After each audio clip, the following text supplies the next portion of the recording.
Assalamualaikum warahmatullahi wabarakatuh. Kami dari kelas R akan mempresentasikan tugas besar komputer dan masyarakat dengan judul Sistematik Literatur Review, Penerapan Green Computing, dan Strategi Keberlanjutan Layanan TI SI. Sebelumnya, perkenalkan dulu saya sebagai moderator yaitu Zulfina Wiri Amanda dengan NIM 211022993. Dan teman saya yaitu Pratiwi Hasyani Selindia Manurung dengan NIM 211022299. Lanjut, hal-hal yang akan kami bahas yang pertama yaitu identitas paper acuan, kemudian abstrak, kemudian pendahuluan, kemudian tinjauan literatur, metode penelitian, hasil dan pembahasan, kesimpulan dan saran, serta daftar pustaka. Oke, yang pertama yaitu identitas paper acuan. Judul yang kita gunakan di sini yaitu penerapan Green Computing dan strategi keberlanjutan layanan TI SI dengan penulis Orlando Perdana Sihombing. Masuk ke abstrak. Green Computing atau Green ITES adalah konsep atau strategi atau program dalam organisasi yang mengatasi kelestarian lingkungan secara langsung maupun secara tidak langsung. Hal ini muncul karena pemanasan global, polusi, dan kerusakan akibat dampak negatif dari teknologi yang digunakan secara tidak bijak seperti penggunaan sumber daya secara berlebihan dan emisi karbon yang dilepaskan ke lapisan atmosfer bumi. Oleh sebab itu, dengan diterapkannya konsep dari green computing mampu memberikan solusi untuk meminimalkan dampak negatif tersebut. Selain itu, akan dijelaskan juga manfaat, penerapan, dan strategi komputasi hijau yang mungkin nantinya akan diterapkan di lingkungan individu, lingkungan organisasi, lingkungan pendidikan, maupun lingkungan kerja sehingga akan terciptanya ramah lingkungan. Selanjutnya akan dijelaskan teman saya. Baik, selanjutnya adalah pada pendahuluan terdapat masalah dan tujuan.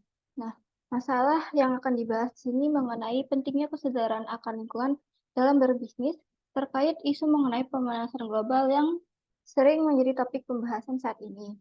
Nah, produk IT itu diduga sebagai salah satu penyebab terjadinya pemanasan global. Oleh karena itu, bisnis yang ramah lingkungan dapat diwujudkan dengan melakukan investasi dalam teknologi yang hemat energi dan menerapkan kebijakan hijau.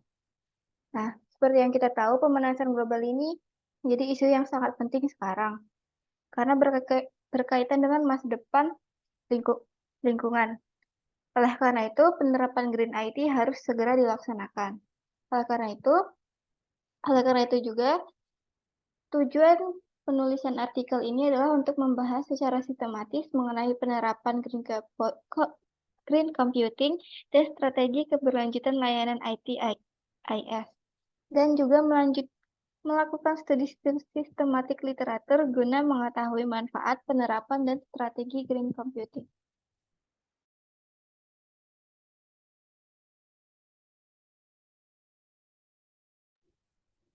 Oke, yang selanjutnya itu tinjauan literatur. Green computing menunjuk pada praktik penggunaan sumber daya komputasi secara lebih efisien dengan tetap mempertahankan atau meningkatkan kinerja secara keseluruhan. Layanan IT yang berkelanjutan membutuhkan integrasi praktik Green IT seperti manajemen energi, virtualisasi, peningkatan teknologi pendinginan, daur ulang, pembuangan limbah elektronik, dan optimalisasi infrastruktur untuk memenuhi tuntutan pertumbuhan. Untuk merancang sistem ramah lingkungan dibagi menjadi 6 pendekatan. Ya, yang pertama yaitu Green Use, kemudian Green Development, Green Design, Green Recycling dan Disposal, Green Management, dan Green Procurement. Munculnya teknologi mobile cloud computing yang memungkinkan pengguna seluler untuk menggunakan komputasi awan dengan cara yang ramah lingkungan, merupakan strategi yang efektif untuk memenuhi kebutuhan industri saat ini.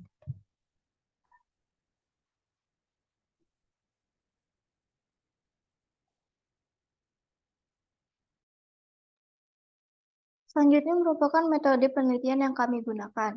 Nah, metode penelitian yang digunakan pada penelitian ini adalah metode studi pustaka, di mana bahan penelitian yang telah diperoleh dari berbagai sumber nantinya akan dianalisis secara sistematis, kritis, dan mendalam agar role pikir dalam penyelesaian masalah dari objek penelitian dapat terjawab dengan runtut dan jelas.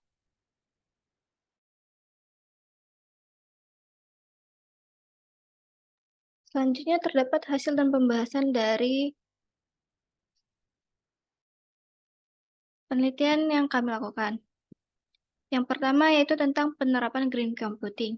Nah, cara yang dapat dilakukan dalam ikut serta menjaga dan melestarikan lingkungan dengan metode green computing yaitu paperless method, yaitu memanfaatkan email dan jaring sosial untuk bertukar pesan dan informasi dengan pihak yang lain, serta mendigitalisasikan dokumen ke dalam bentuk ODT, PDF, docx, dan lainnya.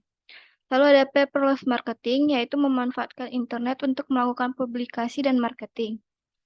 Yang terakhir ada paperless education atau e-learning, yaitu dengan membiasakan pembelajaran menggunakan perangkat elektronik, penyajian materi dalam bentuk dokumen digital, serta membuat dan mengumpulkan tugas secara digital. Paperless yang dimaksud di sini itu bukan berarti meniadakan penggunaan kertas, tapi mengurangi jumlah pemakaian kertas. Penerapan konsep paperless nantinya dapat menekan dampak negatif terhadap lingkungan dari penggunaan kertas yang berlebihan, atau full paper. Nah, selain konsep paperless, konsep daur ulang juga dapat diterapkan untuk mengurangi limbah dari produk IT. Karena seperti yang diketahui, limbah dari produk IT ini cukup banyak seiring dengan perkembangan zaman karena munculnya teknologi-teknologi baru, orang menjadi sering mengganti-ganti teknologi IT. Nah, konsep daur ulang ini dapat dilakukan dengan mengolah barang bekas menjadi barang baru melalui pemanfaatan barang bekas yang masih dapat dipakai, lalu diperbaiki menjadi barang baru atau yang biasa disebut sebagai barang rekondisi.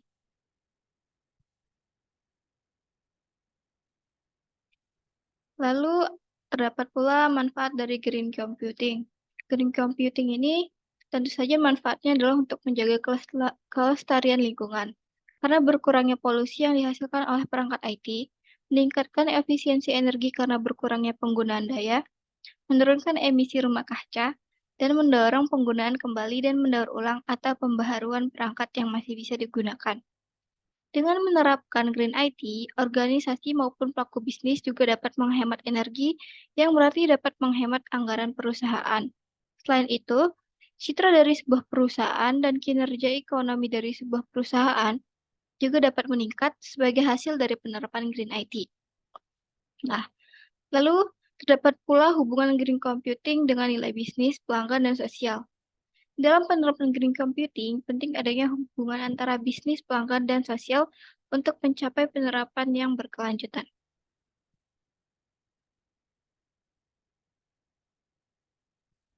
Lalu, strategi apa sih yang bisa dilakukan oleh pelaku bisnis bahkan orang lain untuk menerapkan green computing? Nah, pelaku bisnis atau orang yang ingin menerapkan green computing itu dapat menggunakan pendekatan-pendekatan berupa pendekatan incremental, pendekatan strategis, atau pendekatan green IT. Lebih lanjut, sebagai salah satu atau kombinasi pendekatan untuk merancang penerapan green IT. Nah, selain ketiga pendekatan tersebut, masih terdapat strategi lain yang dapat dilakukan untuk mengimplementasikan Green IT, seperti virtualisasi, cloud computing, integrasi pusat data, dan manajemen daya. Lalu, sebuah perusahaan juga dapat menerapkan value chain green computing. Nah, apa manfaat value chain pada green computing?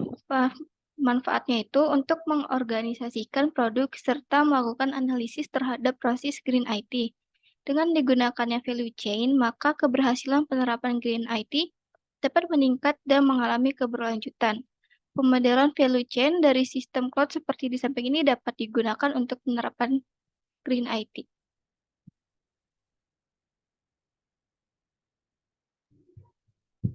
Baik, selanjutnya yaitu kesimpulan dan saran.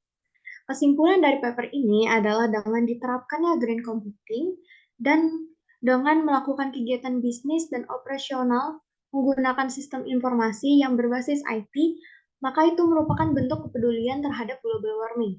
Selain itu, green computing diharapkan dapat menurunkan biaya dan dampak lingkungan dalam penggunaan energi. Kemudian menggunakan implementasi cloud computing dengan bijak serta mengetahui apa saja kebutuhannya agar tidak terbuang sia-sia.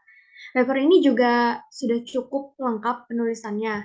Namun agar lebih baik dan lebih lengkap lagi, penulis diharapkan untuk memperbanyak referensi yang mendukung dalam tinjauan literatur agar sesuai dengan apa yang penulis ingin sampaikan di dalam hasil dan pembahasan.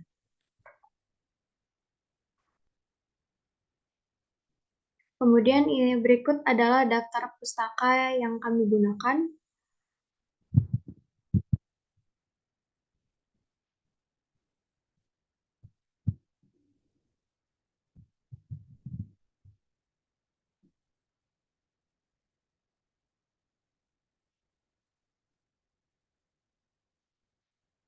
Sekian dari kelompok kami. Wassalamualaikum warahmatullahi wabarakatuh. Terima kasih.